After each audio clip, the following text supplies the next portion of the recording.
books.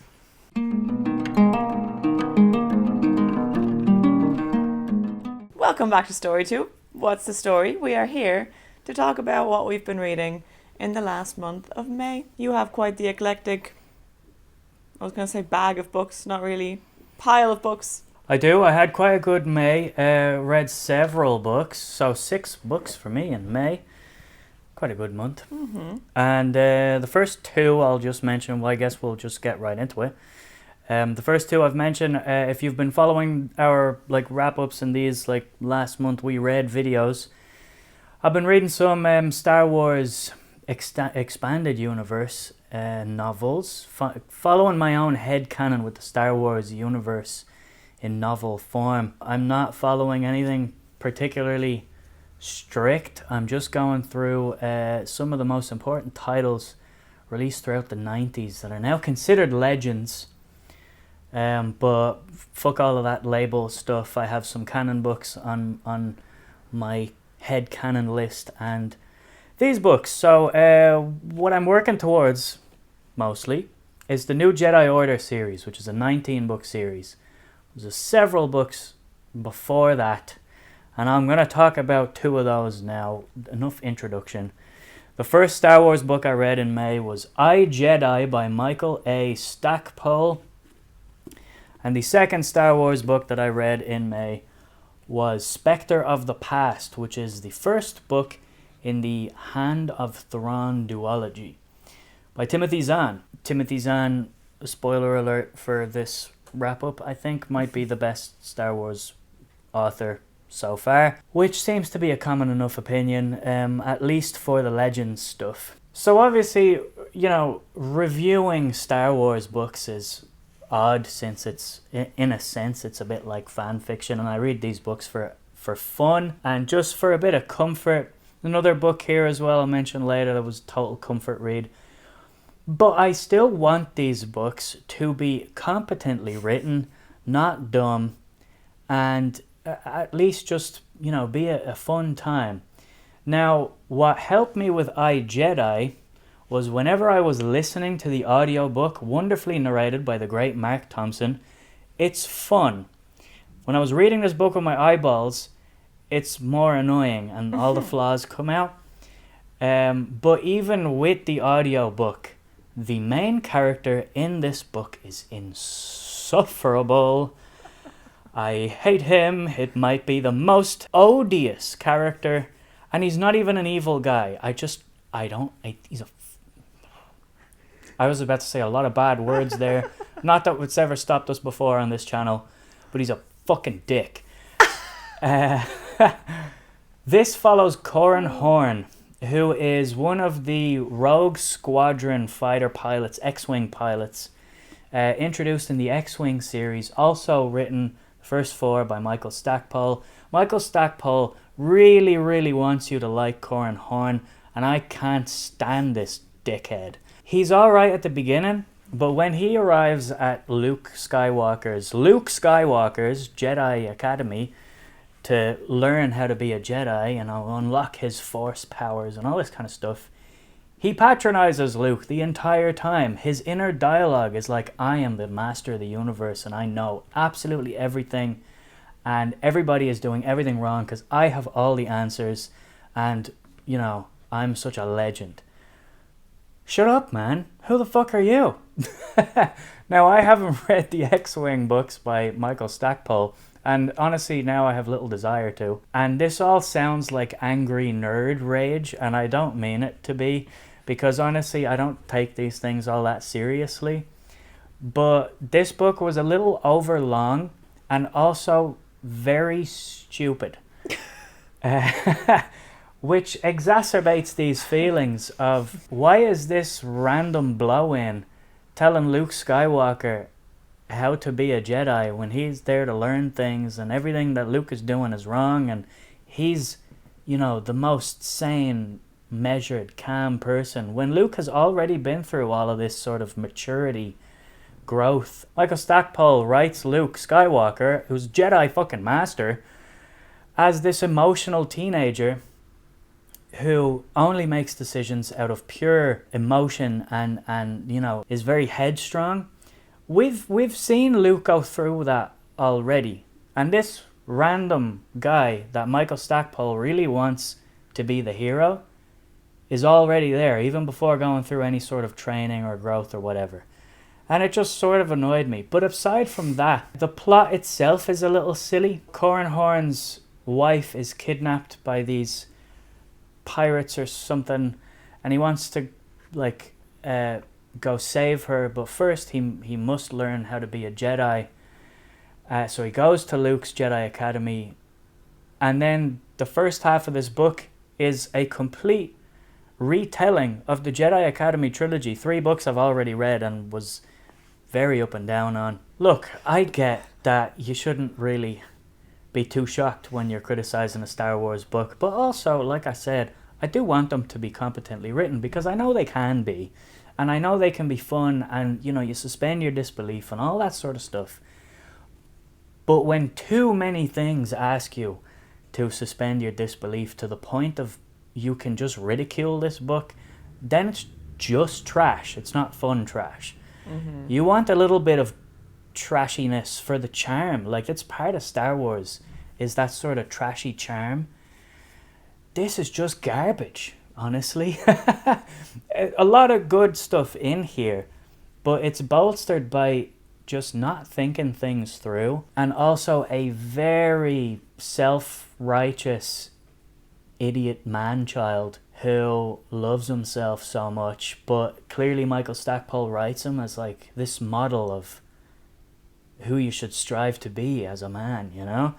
And like, oh, I'm so great because I don't sleep with all of these women that think I'm really hot, because I have a girlfriend who is kidnapped and I'm gonna go save her, so I'm not gonna have sex with this lady. The bar is on the floor. Yeah, it's just insufferable main character. And because this is a first person account of a Jedi, whatever, you're in his head, so you're with him the full 600 pages or whatever this book is. Far too long, by the way. And it's also just a sort of a retelling, shoehorning this guy into 3 books where he was not present at all, to the point where he is the hero of this story that already happened over a anyway. Kind of a dumb book. I was looking forward to it because I wanted that sort of, first person, interesting, a Jedi who isn't connected to all the Skywalker nonsense. But then, yeah, arsehole. Like, you are patronizing Luke Skywalker at every turn. This is Luke motherfucking Skywalker. What are you doing? Anyway. I sound like an angry nerd, don't I? So, did you like the book? No, I didn't. Apparently Corran Horn is a major character going forward in the new Jedi Order, but look, as long as we don't get him in first person for one entire book, I'll accept his presence. It's fine. His name just sounds like Cornhorn. Cornhorn, yeah. That's stupid. It's stupid. On to less stupid Star Wars books. I then read Spectre of the Past, which is next on my thingy. I'm sorry for taking too long on these Star Wars books. This is The Hand of Thrawn, Book 1 by Timothy Zahn. The return to the Thrawn trilogy storyline. Starts with Heir to the Empire, Dark Force Rising, The Last Command, those 3 books, which I think are great. Those are the kinds of books where you can take the piss out of some of the nonsense that happens, especially in the 3rd book, but it's charming. Does that make sense at all? There's a bit of silliness in the 3rd Thrawn book, but it's very charming. This one here, this is a really good book. This is just a very good political space opera, and it just happens to be Star Wars. And I'm gonna go like as far as to say like this might be one of my favorite reads of the year so far. Oh my god, really? Yeah, I think this is a very good book. Now, it's probably skewed by the fact that I just read a abysmally shit Star Wars book, and then I move on to this one and I'm like, holy shit, this is good. This is like really good. That's probably blowing it out of proportion. But this is essentially about the Empire is obviously has been defeated at the end of Return of the Jedi. This is like 10 years after even then the Thrawn trilogy. So we're like maybe 15 years after the end of Return of the Jedi. And the New Republic is like, well, into its time and its period in the galaxy. And the remnants of the Empire are very scattered and disjointed and broken and fractured. And there are a lot of Imperials who want to use the aura of Thrawn to really bring about the resurgence of the Empire. But they do it in interesting, clandestine, very honestly believable political ways. They leak some documents that incriminate a race, a species, basically a planet, of colluding with the Emperor back in the day to commit genocide over another planet called Kamas. So they call this thing the Kamas document. It implicates another race for colluding in this genocide. And this other race has a strong presence in the New Republic government, working closely with Leia, who is a prominent figure in the government of the New Republic. And this, of course, starts a lot of civil unrest and rioting across different planets in the galaxy. And Leia has to go around kind of calming things and sort of diplomatically coming to a sort of resolution of, okay, so should there be reparations from this race? All the while, in the background, there's sort of Imperial admirals trying to sow discord and fill power vacuums on planets where there are unrest, using the aura of Thrawn. I'm not going to spoil the ending of the Thrawn trilogy, but essentially, let's just say we don't know where Thrawn is or if he's around, but a memo is sent out, this like message of like the hand of Thrawn is coming or something like that. This is actually really good. All of the sort of machinations and all of this kind of stuff and is all kind of believable within the confines of the world, and it's more intelligently written. The dialogue is never cringy. I actually think that this is better than the other 3 Thrawn books, and I'm currently 200 odd pages into the second book of this duology, and it's continuing to be really, honestly, very compelling. And we're finally sort of bringing about the end of the last remnants of the Empire, and then hopefully move on from all of that stuff. But as it is, this is a really cool political space opera. I think it's really good. I don't know if it is as good as I feel that it was, but after I Jedi, it's a work of fucking Nobel level writing. So yeah, I got a comment the last time I shit on a Jedi Academy book, which made me think a little bit, where it was like, oh, don't take it so seriously. These books are just to be read for fun, of course they're trash. And I'm like, I mean, not really. Like, I'm not taking it super seriously, but there is a balance to the trash. There is. I think that's kind of like watching a CW show, like that's my point of reference, I think, for that kind of thing, where like, yeah, everybody's going to be unrealistically attractive and there's going to be drama at every turn, and like everything is going to happen in the span of like 3 months, but it's 3 24 episode seasons, and like half the cast has died and come back to life, and it's like not realistic. But there's a certain element to the writing where you're believing the characters, even if the events are like suspend your disbelief, and like you're attached to the characters and you're into the story. So like there has to be a balance where it can be a bit trashy, but it still has to be fun. Yeah. When it gets to a point where it's not fun anymore because you're just rolling your eyes, then what's the point? I don't want to be constantly rolling my eyes. Yeah. I want to, maybe towards the end of a Star Wars book, roll my eyes with a cheeky smile on my face. Playfully. Yeah. Be like, oh, duh. Yeah. So, anyway, I spent way too long on the first 2 books. Sorry about that. That's okay. You can compensate for the lack of books that I have. I only have 3 books to talk about. I actually only have 2.5 books to talk about.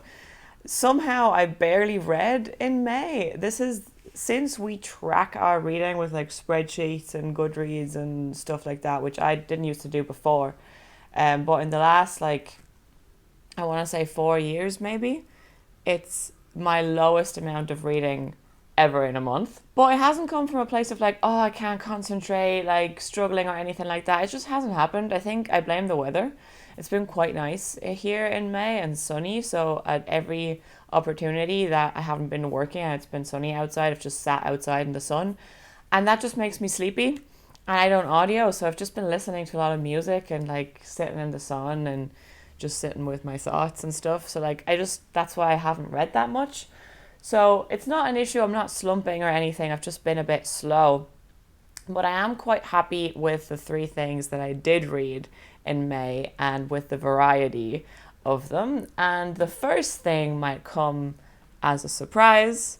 It kind of came as a surprise to me, and that was the first volume omnibus of Attack on Titan. That's right, I decided to give manga another go. I had tried Death Note before and Monster to, I wouldn't say a huge failure, but also no huge success because I didn't continue either of them. But this came as a recommendation from our friend Jimmy on the Fantasy Network. He said I might like Attack on Titan, so I'd been looking out for it for a while, and then when I came across the omnibus, I was like, you know what, fuck it, let's just give it a go. Let's just read the first one and see how it is. The concept of this one, if you don't know, is like it's sort of a dystopian / post-apocalyptic world. We don't really know what has happened and why things are the way they are, but the remnants of humanity are all in one place behind 3 walls, because they are protecting themselves from titans who have overrun the world and they eat people. So that's the basic gist, and that's all I really know going in. And it's a pretty cool story, I gotta say. Like, since starting it or buying it, I mentioned it to a couple of friends, and everybody that I mentioned it to reacted with a lot of enthusiasm and urged me to try the anime as well as reading the manga, or instead of reading the manga. So I tried the anime as well, and I must say I enjoyed that more than reading it. The animation, the music, it just made it more dramatic. Also, watching it in Japanese with subtitles somehow made some of the exposition-y dialogue bother me less, because then you're just reading the subtitles for like information gathering and just concentrating more on the visuals and the emotion of it all. Like, really worked for me. Interesting. Yeah. I think you should try watching some episodes with me, see how you feel. I had a bit of a breakthrough watching it last weekend, where I had this realization that anime is just really emo, and I just in that moment understood what it is about anime, and I was like, oh no, this is something that I could maybe fall into a little bit. Interesting. So long story short, I think this is like the first 14 episodes or something. I'm now on episode 16 because I've continued watching the anime, but I did buy the second omnibus, so I might pair the two depending on like what mood I'm in or how accessible doing one or the other is. I find it very compelling. I don't really know where it's going to go, and it's already had like 1 or 2 moments of, I don't necessarily want to say twists yet really, or reveals, but just little moments that have little lines hinting at what might come or where it might go that have made me very interested.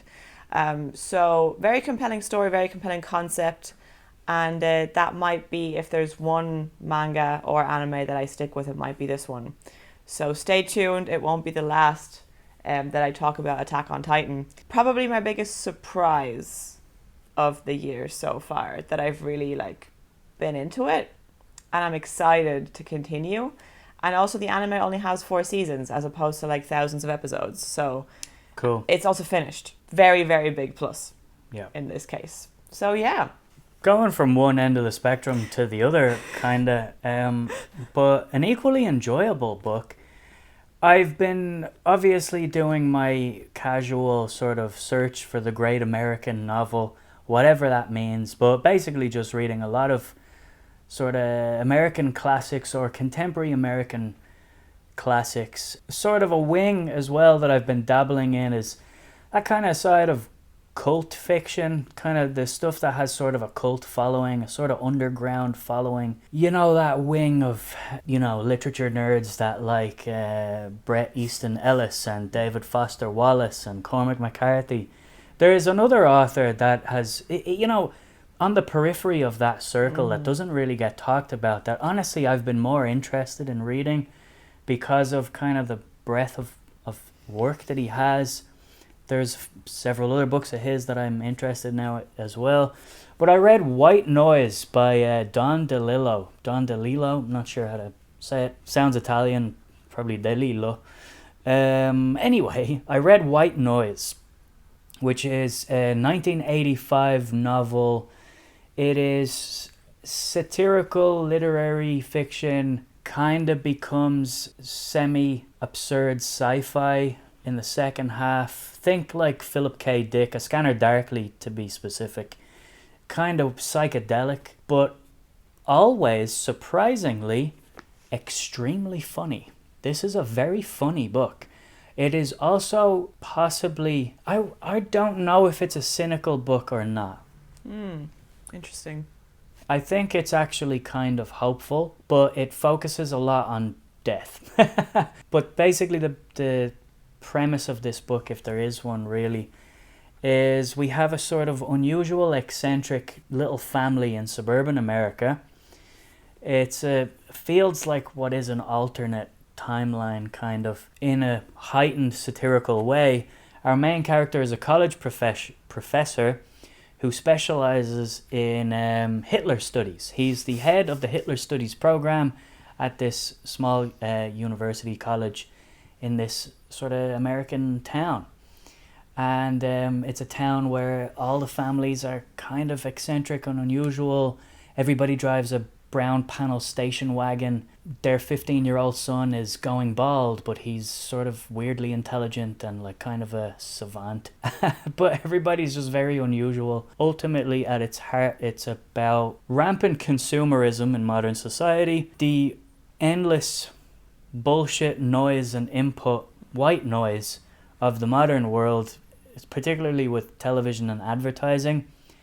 It's kind of funny that he wrote this in 85 and was mainly referencing advertising and TV, you know, long before the internet came to really dominate our lives and social media came to dominate our lives.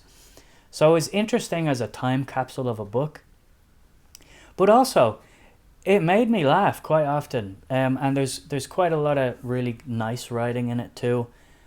I think I actually sort of lost interest a little bit in the second half. Just I felt like maybe it overstayed its welcome. It kind of made its point. I got the book by about 60% of the way through, even though about halfway through the book there is a dystopian kind of event, not a like an apocalyptic event of sorts, where there's sort of like a chemical spill and they need to evacuate the town. And then it becomes this sort of, a Scanner Darkly type of book in the second half. And the plot kind of picks up. But still, I feel like the book had made its point by around maybe the 75% mark. I really enjoyed it. It wasn't perfect, but there's some really interesting writing. And Don DeLillo is absolutely saying things here, or exploring ideas about consumerism and how we just live to consume now. We don't necessarily live to create. We live to consume, and we exist for external forces to feed us things, to numb our brains. That's what this book is. That's what it's about. It's kind of the ideas it explores. And then you've just got these people. There's specifically the 15-year-old son, the oldest son, and the other college professor, the friend, who are just kind of the funniest characters. A lot of these deep philosophical conversations that the characters have happen in a supermarket with all this colour, and it's very interesting. I could also see somebody picking this up and absolutely hating it. and like, oh my god, this book is very, very annoying. But if it sounds interesting at all, give it a go. Honestly don't really know who I could recommend this book to, but I think what it's saying is interesting, and for the time period it was written in, it's an interesting book. Essentially, the main character just sort of becomes very, very acutely aware of his own mortality, and what does any of this really mean, basically, is the gist of the book. So yeah, that's White Noise by Don DeLillo. Two other books by Don DeLillo I have that I'm very interested in. One is Libra, which is a sort of conspiracy thriller, historical thriller about the JFK assassination. And then he's got another book which seems to be, from what I've researched, kind of his magnum opus. That's called Underworld, which seems to be about a lot of things, but sort of connecting it to baseball, which I find interesting. He's an interesting writer, and I think I'm going to continue, mainly because I don't really want to read Infinite Jest. So Don DeLillo might be my sort of cult American author that I follow. You're a pretentious dude, bro, author. Yeah, and I don't see many kind of people talking about him in the same circle or same sort of sphere as some of those other authors I mentioned. Well, the next and last book that I finished in May, I actually finished today. And that is Damascus Station by David McCloskey. Now, if you feel like you're having a deja vu, that is because we have talked about this book on the channel before, because you read it last month. And we also have a review. Well, you have a review of it.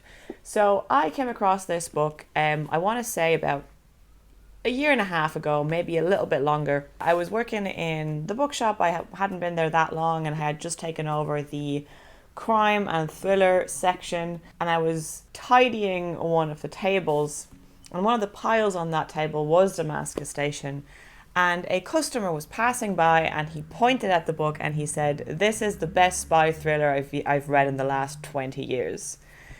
Listen, if you have the taste that I have when it comes to crime and thrillers, and a middle-aged to, a bit older man comes up to you and tells you this was great, you listen to that man."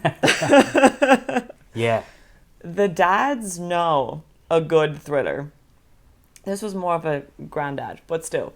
Same rule applies. Same rule applies. The dads and the granddads in bookshops pointing out they've got an eye for them. They do.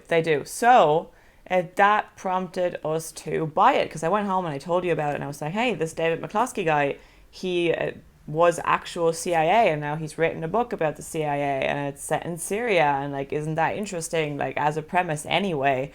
And it was recommended by a customer. So then I started recommending it to customers based on that. And I felt like with Damascus Station, even just based on that interaction and what I've just told you, I had a good grasp of what kind of reader might like the book. Long story short, it's been on our shelf for a long time. We recently, when we were in America, found the American paperback, which is superior, honestly, in cover and just the quality of the paperbacks in general, or not always, but most of the time. And then you ended up reading it before me and really, really loved it. And everything you said about it just confirmed that it was a book that I was going to enjoy. And I did love it. It's a great, great spy thriller. I don't really have anything to add that you didn't say in your review, because I think I agree with everything you said and with your experience reading the book. But if you haven't watched that yet, you should. But just to give you the cliff notes, so we do have an American white man CIA analyst going to Syria, but it's not a, CIA amazing pew pew pew kind of thriller, like action thriller. It's more of an understated, like quote unquote realistic, for whatever that is worth, coming from somebody who knows absolutely nothing, spy craft novel that takes place mostly in rooms or with people trying to avoid being followed on the street. And I think my favorite thing about it was that throughout the entire thing, and I realized this coming towards the end of the book, this morning that the goal that you are rooting for as a reader is not the goal of any given government. The purpose here is each individual's character's goal, and that goal is generally survival.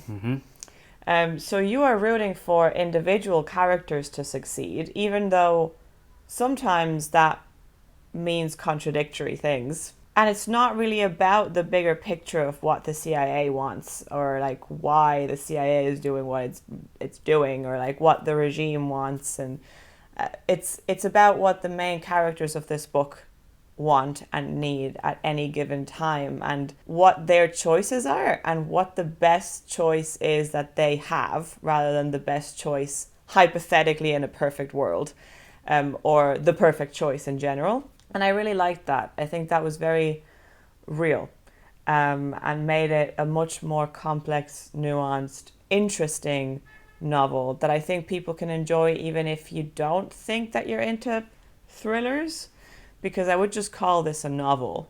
And at the heart of this novel is also a love story, I guess forbidden love or just impossible love between two people that shouldn't be in love, and them being in love makes everything that they're doing a lot more complicated, because our case officer, our CIA case officer, falls in love with the asset that he's trying to recruit, which is a Syrian woman working in the Assad regime. So you have this love story that just heightens the drama, and it's a very believable love story, and you have political intrigue, and you have this really grounded, complex, human, I would say, story unfolding. And I think it's a great book, and I'm very happy that we have found a new reliable spy thriller author. He has 2 more novels that we own that I think we'll both be reading sooner rather than later.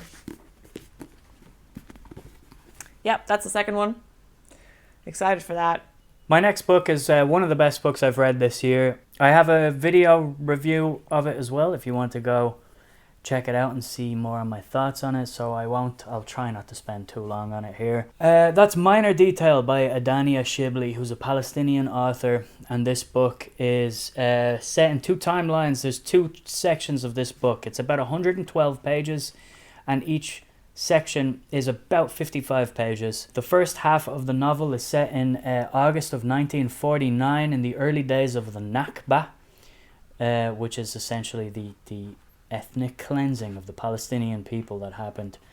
And there we follow a soldier, close third person of a soldier in a regiment of IDF soldiers, Israeli Defense Forces, who are going out and sort of patrolling the border. This is based on a true story, and it was based on a case that was brought to light in the early 2000s as well, of essentially a war crime that happened. And this soldier and his group murder a group of Bedouin Palestinian people and leave one survivor, a young Palestinian woman, who they then take to their camp and do very bad things to her over a number of days, all of the soldiers. And the first half of this book is rough. It doesn't explicitly show you anything or describe anything, but it's heavily implied. But I think the most unsettling thing about it is the mundanity and the sort of matter-of-fact coldness with which it's written. You follow this soldier as he gets up every morning, washes himself, prepares his uniform, puts his uniform on, goes out on the patrol, starts up the engine, drives out, they walk around, he comes home, he takes his uniform off, he washes himself again, he goes to bed. This is repeated many, many times in the first section of the book, with little changes throughout. He gets an insect bite, and the insect bite gets worse. And then she describes him cleaning that every night, but it getting worse and it getting infected. And she describes that in detail, and the sort of methodical nature with which he sort of cleans it and sort of treats it. And then when sort of the kidnapping happens and all of the other stuff happens, or that what they do, it's still described in that way, but you've got a lot of sort of visual imagery and symbolism and kind of metaphorical layers. She describes a barking dog a lot, and it pops up in the second half then as well. And then the second half of the novel follows a young Palestinian woman living in the occupied West Bank in modern day. I can't tell exactly when, but she becomes obsessed with this true story after reading it in the paper, and she becomes obsessed with it because of a minor detail.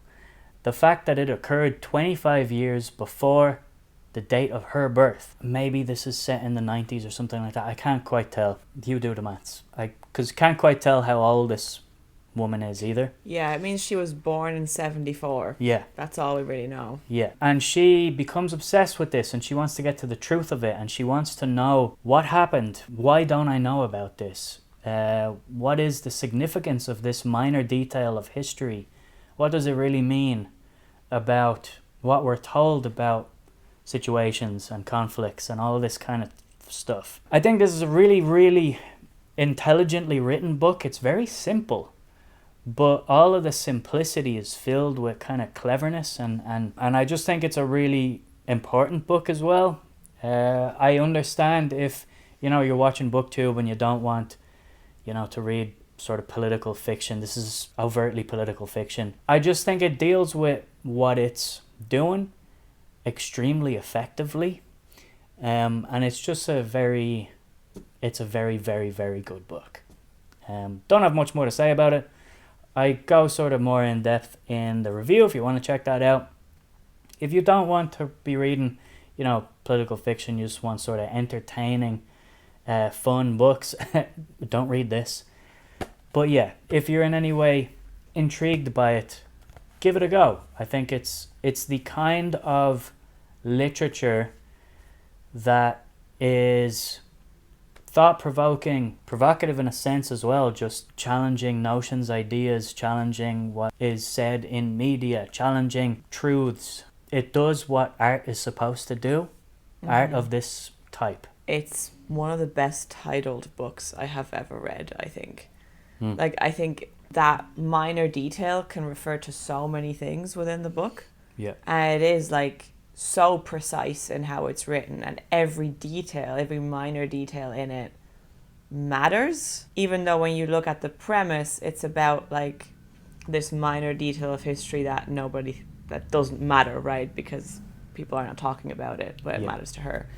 Yeah, it's a brilliant book. I also was going to say, because you said it's overtly political fiction, and I think that's a really good way to describe it, because I think the vast majority, if not all, fiction is political in some way, because choosing to ignore certain themes is also a political choice. That's a good point.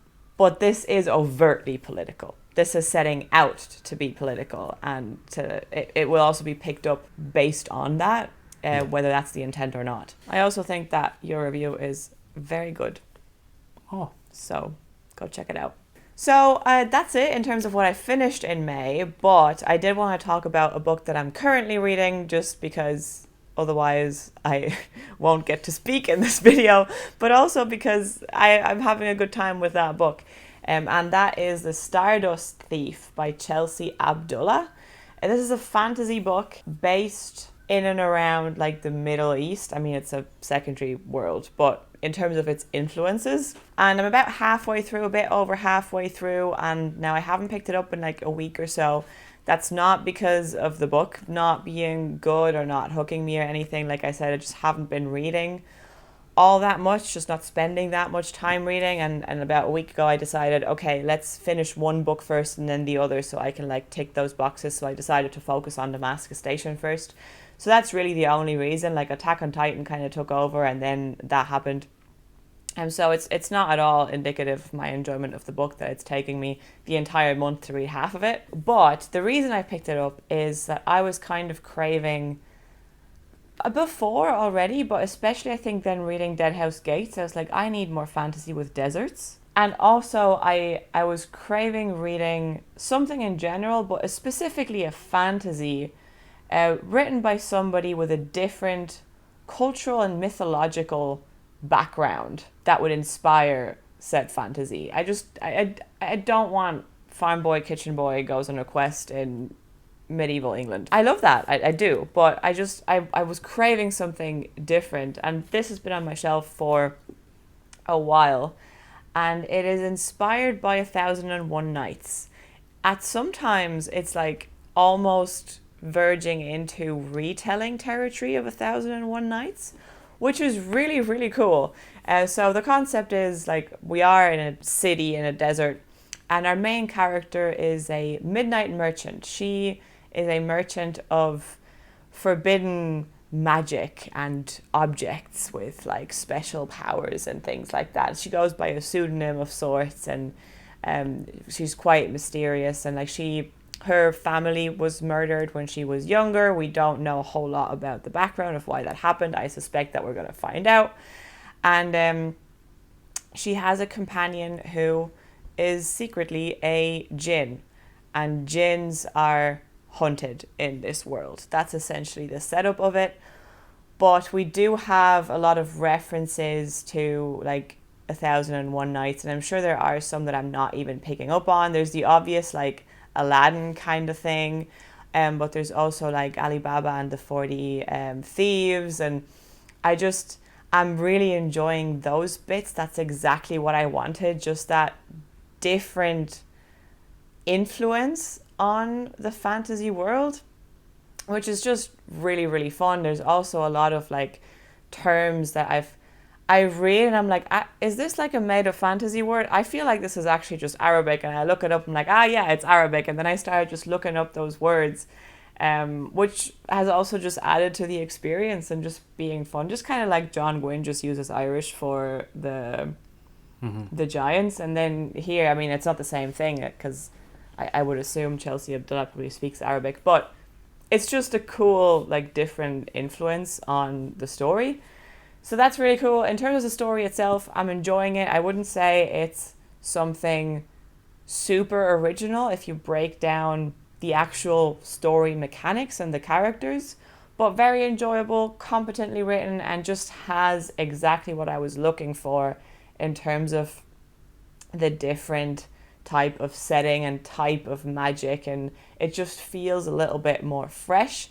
It is the first book in a planned trilogy. This came out in 2022 and the sequel only came out this year, which feels like a bit of a green flag to me that it's not being pumped out, and she took some time to write the sequel the way she wanted to write it.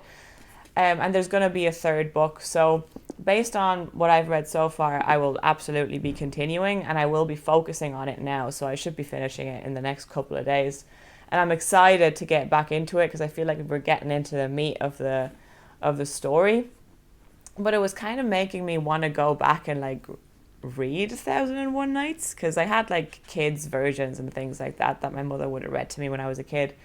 But I would like to, get a copy of it, like the same way I want like a Grimm's fairy tales and all that, and Hans Christian Andersen and all the original, like, so that's cool too, just to pull from a different like source and remind you of things that you want to like dip your toes into. So I would recommend it based on what I've read so far. Stardust Thief, very enjoyable, very fun book. If you like deserts in fantasy, you got one here. Well, I have two more books. I'll get through them fairly quickly. The last one I have a review for, a 38-minute review that you can go watch. But anyway, speaking of comfort reads, I was talking about comfort reads earlier with Star Wars. Another one of my main comfort reads, and one of my favourite fictional characters, is Jack Reacher. I read The Enemy by Lee Child, which is one of the prequel Reacher books, where Reacher is still working as an MP in the army, so he's a military police. He's a detective. This is a really, really good Reacher book. I think they're all good. It's not all that surprising, but this one is like specifically very, very, very good. And there's also some sort of real character stuff here for Reacher. He is, in my opinion, a very well drawn character anyway. Even if he doesn't necessarily change or evolve, he's a very vivid character. And he stands for something, and Lee Child writes him in a way where he stands for something that I find very comforting as a character. Reacher stands against incompetence, injustice, and corruption, and he does not like bullies. And he won't just beat the shit out of the bullies, although he often does, and that's very satisfying, but he also quite often outwits them, but in also very funny ways sometimes, where he'll be sitting in a room and somebody will say something stupid, or he can see that they're playing a game for their own benefit, and he will outsmart them. And the cool thing about Reacher, or the thing about Lee Child, and it's why he sold hundreds of millions of books, is that Lee Child is smart enough to write Reacher in this way. Even though he makes the books up as he goes along, which is nuts. Sometimes it makes the mysteries feel a little long-winded, but the situations that he puts Reacher in and the dialogue, he's smart enough to write Reacher and that he comes across as a smart person. Also very autism coded. Yeah. Highly so. Yeah. A very, very immovable sense of right and wrong.